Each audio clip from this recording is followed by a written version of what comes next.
Selamat pagi, salam sejahtera, salam sehat untuk kita semua. Firman kehidupan pagi hari ini menyapa kita, yaitu dari 1 Korintus 2 ayat 16. Demikian firman Tuhan. Sebab siapakah yang mengetahui pikiran Tuhan, sehingga ia dapat menasihati dia? Tetapi kami memiliki pikiran Kristus. Saudara-saudara yang dikasihi Tuhan Yesus Kristus, orang selalu mencari yang paling berharga dalam hidupnya. Dan bahkan kadang itu mungkin diprioritaskan. Kita berusaha dengan segala usaha daya pikiran kita. Dan menjalin hubungan dengan orang lain yang dapat kita bersama-sama untuk meraih sesuatu yang kita cari dan kita rindukan itu. Sebagaimana pernah dalam renungan pagi dalam firman kehidupan yang saya sampaikan dengan program D3. Daya, dana, dan doa kita lakukan untuk mencapai apa yang kita dambakan dalam hidup ini. Bahkan kita mengharapkan supaya campur tangan Tuhan, kehadiran Tuhan dalam kehidupan kita. Sebab manusia yang merencanakan, tetapi Tuhanlah yang menetapkan. Tetapi bagaimana Tuhan berkarya dan bekerja menuntun dan mengarahkan hidup kita tentulah tidak akan dapat dipahami atau dimengerti, tidak akan tergambar dalam pikiran orang jika kita tidak menerima hikmat dan roh daripada Allah. Allah diam dan bekerja dalam kehidupan seseorang yang beriman. Karena itu saudara-saudara kita sering dengan mungkin kita sering mempergunakan matematika akal pikiran kita. Kita selalu mengandalkan hal-hal yang masuk akal dengan teori atau rumusan yang masuk akal. Tetapi hal itu juga tidak ada jaminan kepastian bahwa kita akan memperolehnya apa yang kita rindukan, yang kita cari. Kita lupa menyadari hal yang irasional dapat terjadi. Oleh karena itu kita butuh hikmat Allah yang mengatur dan yang mengelola hidup kita. Bukanlah hikmat yang berasal dari dunia ini. Tetapi pikiran yang sudah ada sebelum dunia dijadikan, itulah yang dinyatakan bagi kita orang percaya melalui Roh Tuhan yang diam dalam diri orang percaya. Sehingga Tuhan memberikan kepada setiap orang percaya kita kemuliaan yang begitu besar, sebab hikmat yang bersumber dari Allah yang kita miliki melebihi orang yang mengandalkan hikmat pikiran duniawi atau pikiran manusia. Saudara-saudara yang dikasihi Tuhan Yesus Kristus, kita memiliki hikmat Allah yang dapat bekerja dalam diri kita. Apabila kita menerima Kristus Yesus sebagai Tuhan dan Juru Selamat kita. Dengan demikian kita menerima curahan rohnya, diam dan bekerja dalam diri kita. Dan pikiran yang terdapat dalam Kristus Yesus. Memiliki hikmat Allah adalah memiliki pikiran Kristus. Artinya bahwa Kristuslah yang mengatur segala aspek kehidupan kita di dalam dunia ini.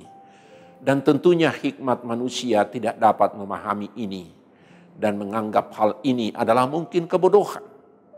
Mengenal dan mempercayai Kristus menjadikan kita sebagai orang yang berpengharapan. Pengetahuan dan iman kita kepada Kristus telah menjadikan kita berada di atas hikmat manusia. Kita yakin dan percaya bahwa apa yang tidak pernah dilihat oleh mata dan yang tidak pernah didengar oleh telinga dan yang tidak pernah timbul di dalam hati manusia, semuanya disediakan oleh Allah untuk mereka yang mengasihi Dia. Saudara-saudara, memang ilmu pengetahuan teknologi akan selalu berkembang maju dan terus berubah seiring berjalannya dengan waktu. Dari dulu hingga sekarang kita lihat akan beda pula sampai pada hari yang akan datang. Semua kemajuan teknologi yang tidak mungkin di akal pikiran kita sebelumnya. Namun hikmat Allah yang telah ada sebelum dunia dijadikan dan telah dinyatakan di dalam Kristus Yesus tetap sampai selama-lamanya. Dan tidak akan berubah dari masa ke masa. Dialah yang dahulu, sekarang dan kekal untuk sampai selama-lamanya. Saudara-saudara, firman kehidupan pagi hari ini. Sebab siapakah yang mengetahui pikiran Tuhan, sehingga ia dapat menasihati dia? Inilah yang kita miliki, hikmat yang tak terbantahkan dan tak terpatahkan oleh siapapun. Kita tidak tahu pikiran Allah dalam setiap perjalanan kehidupan kita. Kita tidak tahu apa rancangan Tuhan dalam kehidupan kita.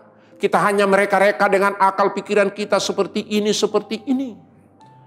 Saudara-saudara, Tuhan memang menciptakan kita dengan akal pikiran yang dapat kita pakai untuk menjalani kehidupan ini. Membedakan dengan sadar apa yang baik, apa yang benar, apa yang tidak baik, apa yang tidak benar. Sekalipun terbatas kemampuan kita. Karena itu kitalah yang membutuhkan hikmat Allah. Kita membutuhkan nasihat, tuntunan untuk dapat menjalani kehidupan baik menuju kesempurnaan yang dikehendaki oleh Allah. Dan supaya kita manusia hidup menurut rancangan Tuhan pencipta kita. Saudara-saudara yang dikasihi Tuhan, kita memperjuangkan hidup dalam dunia ini untuk meraih kebahagiaan, meraih kesuksesan dan sukacita. Tetapi tidak dapat hanya mengandalkan hikmat pengetahuan manusia semata. Kita membutuhkan hikmat Allah. Dengan hikmat Allah kita diperlengkapinya. Sehingga kualitas hidup kita yang sangat berbeda dengan hikmat dunia. Tidak beda tipis. Tetapi berbeda dari kualitas iman kita. Hidup bersama hikmat Allah.